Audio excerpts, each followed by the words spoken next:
This city has been just a my home cookbook. for It's part of been hit here. with the latest global news and insightful documentary. Transition. Understanding the But if you ask them know me.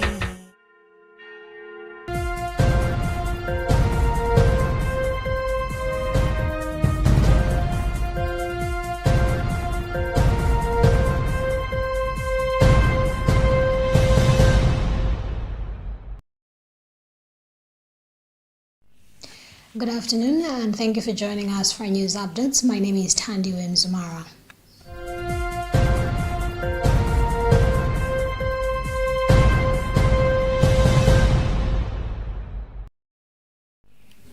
Pope Leo XIV is inviting Catholics around the world to join him in praying a rosary for peace on the 30th of May. The Holy Father is said to pray the rosary live from the Lord's Grotto in the Vatican Gardens at 7 o'clock in the evening. According to a press release, Monsignor Walter R. Rossi, rector of the Basilica of the National Shrine of the Immaculate Conception in Washington, D.C., will join Pope Leo in praying the rosary with a simultaneous live stream at 1 o'clock in the afternoon. The Holy Father has issued repeated calls for peace around the world, including the Middle East, Africa, and Ukraine since the start of his pontificate.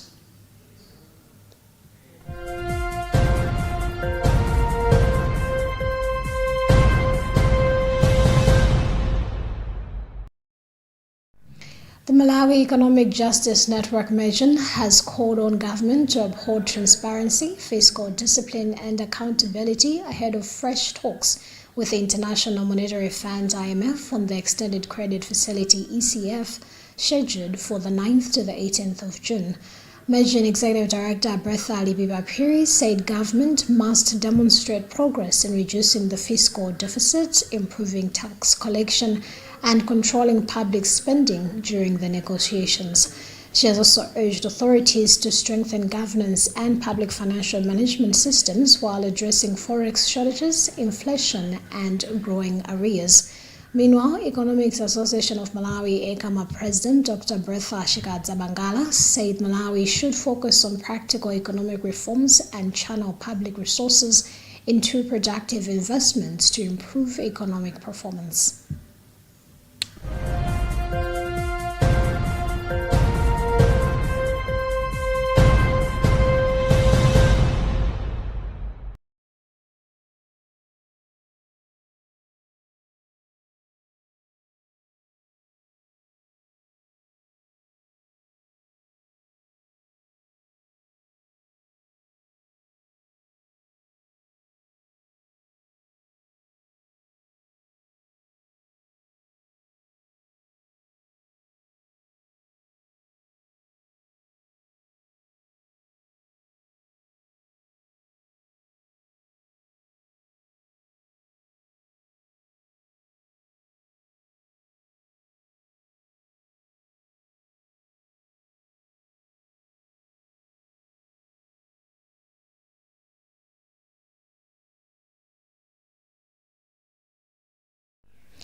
India's High Commissioner to Malawi, His Excellency Amararam Gujar, has reaffirmed his country's commitment to supporting Malawi's development and humanitarian response efforts following the donation of 500 metric tons of rice to the government of Malawi.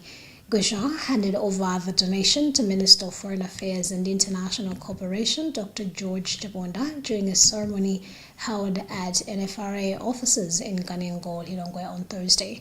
Speaking during the handover, Gujar said the donation reflects the long-standing friendship between Malawi and India and underscored the need to strengthen cooperation in areas aligned with the Malawi 2063 development agenda. In his remarks, Minister of Foreign Affairs George Tebonda thanked the government of India for the support, describing it as a reflection of the strong relations between the two countries and saying the aid will help vulnerable Malawians affected by natural disasters.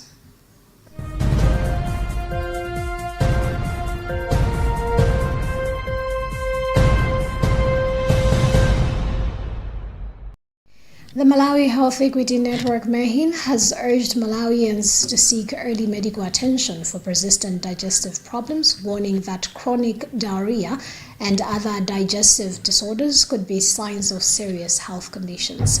In a statement marking World Digestive Health Day 2026 under the theme Chronic Diarrhea, Don't Flush the Signs Away, MEHIN has said many people delay seeking treatment due to stigma, shame, and limited awareness. Director George Jobe says conditions such as bowel obstruction, ulcers, diarrheal diseases, and colorectal cancer continue to place a heavy burden on the country's health system, with delayed diagnosis contributing to preventable deaths. He has since called for increased public awareness, improved sanitation and hygiene, healthier lifestyles, early screening, and stronger healthcare systems to improve digestive health services in Malawi.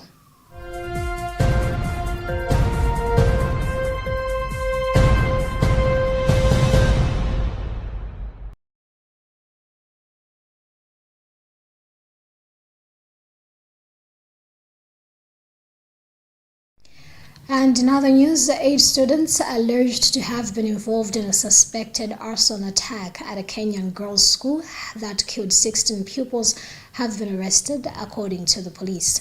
The fire in the early hours of Thursday morning at the Utumishi Girls Academy in Jojo, about 120 kilometers northwest of capital city Nairobi, tore through the upper floor of a dormitory which had 135 bunk beds.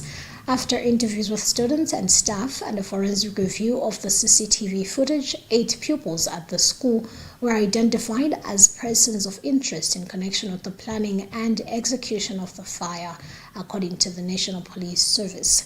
Investigations are continuing into the exact cause of the blaze. Kenya has had a long history of school fires. Just 2 years ago, at least 21 people died in a dormitory fire in central Kenya.